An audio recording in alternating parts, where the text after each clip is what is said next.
Hello friends, last video में हम लोगों ने ट्रिग्नोमेट्रिक रेशियोज और उसकी कुछ प्रॉपर्टीज़ के बारे में स्टडी किया था कि एंगल्स को लेकर के उसका क्या बिहेवियर है।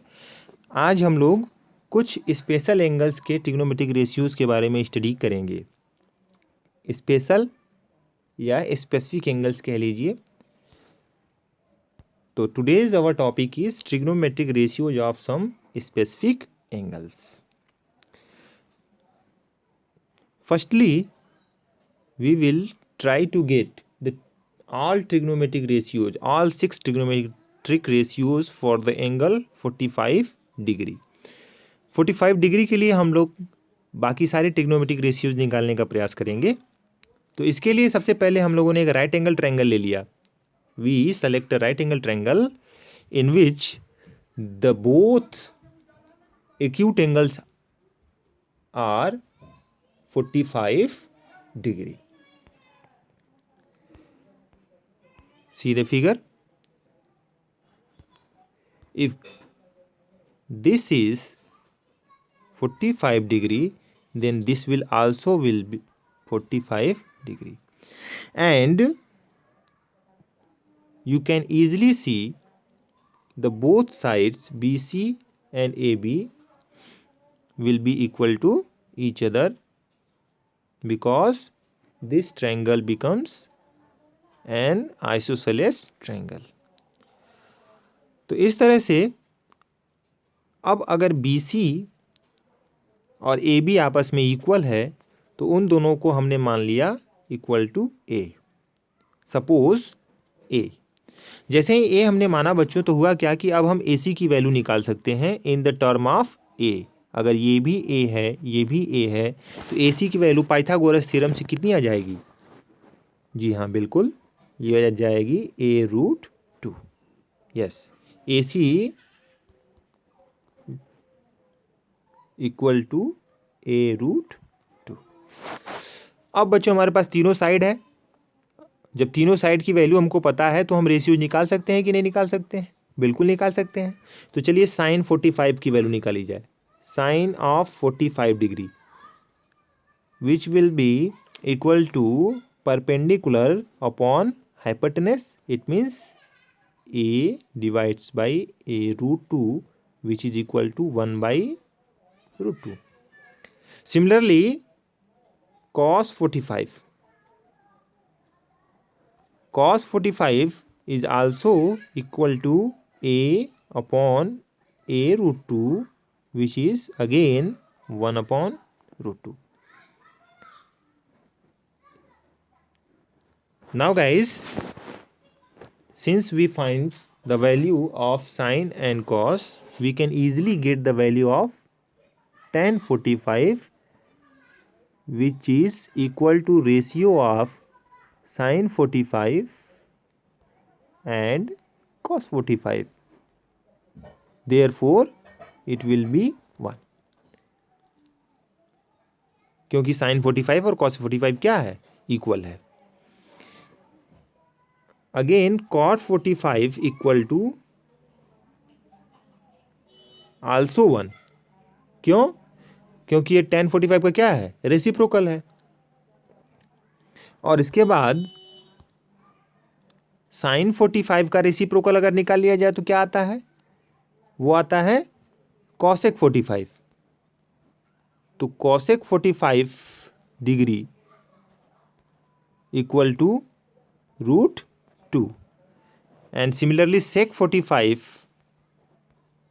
degree equal to again √2. These are the all 6 trigonometric ratios for the angle 45 degree. Okay, now we will try to get the all trigonometric ratios for the angle 30 degree and 60 degree. इसके लिए क्या करते हैं बच्चों कि एक equilateral triangle ले लेते हैं।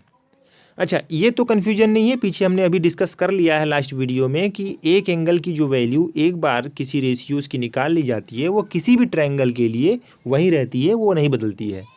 तो अगर हम इक्विलैटरल में निकाल रहे हैं तो वह किसी भी ट्रायंगल में 30 डिग्री जहाँ पर होगा, राइट एंगल ट्रायंगल अगर बन रहा होगा तो वहाँ पर उस ट्रिग्नोमेट्री के रेशियो का मान वही होगा जो हम यहाँ पे निकाल रहे हैं।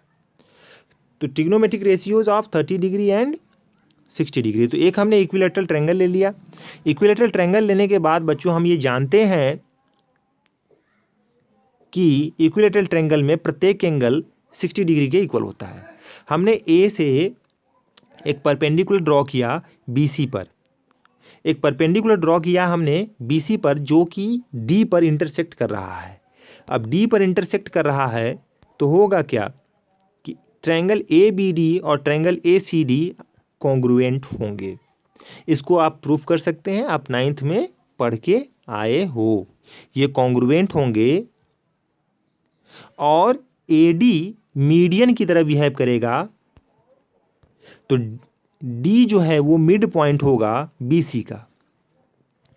यही नहीं, ये दोनों एंगल भी आपस में इक्वल होंगे, तो ये जो एंगल है वो 30 डिग्री हो जाएगा और ये वाला तो 60 है ही। तो इसका मतलब ये हुआ कि BD बराबर DC हो गया और एंगल BAD बराबर एंगल CAD हो गया। हम इसको कॉन्ग्रुएंट प्रूव कर सकते हैं, आप देख लीजिएगा, कॉन्ग्रुएंसी आप कर सकते हैं, कोई डाउट नहीं है इसमें कि हम इसको कॉन्ग्रुएंट प्रूफ कर पाएंगे कि नहीं कर पाएंगे, बेशक कर पाएंगे। ओके, अब क्या होगा कि अगर हमने सपोज कर लिया कि BC is equal to 2A, suppose कर लिया BC is equal to 2A, तो BC is equal to 2A suppose करने पर क्या होगा, BD की वैल्यू A हो जाएगी, DC की वैल्यू A हो जाएगी, ये हमारा 2A हो जाएगा, क्योंकि BC अगर 2A है तो AB भी 2A होगा और AC भी 2A होगा। अब चूंकि ABD राइट एंगल ट्रायंगल है, यहाँ पर 90 डिग्री है, ABD राइट एंगल ट्रायंगल है, then by Pythagoras theorem we can easily find the length of AD। हम AD की वैल्यू क्या कर सकते हैं, इजीली फाइंड कर सकते हैं। तो AD की वैल्यू हम निकाल लेते हैं, क्योंकि ये 2A है और ये A है, तो हम ये पाएंगे कि AD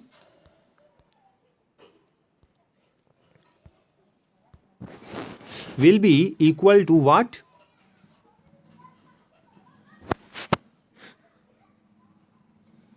क्या हो जाएगा AD,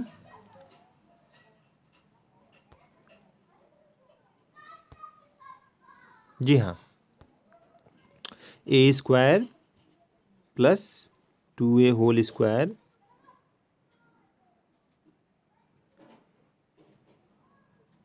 माइनस में रहेगा ये, it means equal to 3A square, which implies that AD must be equal to √3A।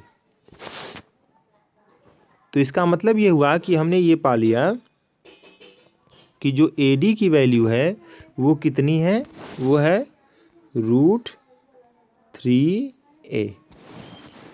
अब ट्रायंगल ABD में हम सारे रेशियोज फाइंड कर सकते हैं 60 डिग्री और 30 डिग्री के लिए। कैसे, जैसे sine 60 degree, sine of 60 degree, तो साइन ऑफ 60 डिग्री क्या हो जाएगा बच्चों, ये हो जाएगा परपेंडिकुलर अपॉन हाइपोटेनस। तो अब साइन 60 के लिए ये 60 है, तो इसके लिए परपेंडिकुलर कौन होगा, AD होगा, it means AD upon what, AB।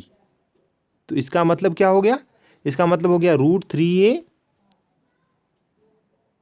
Upon 2A। It means sign 60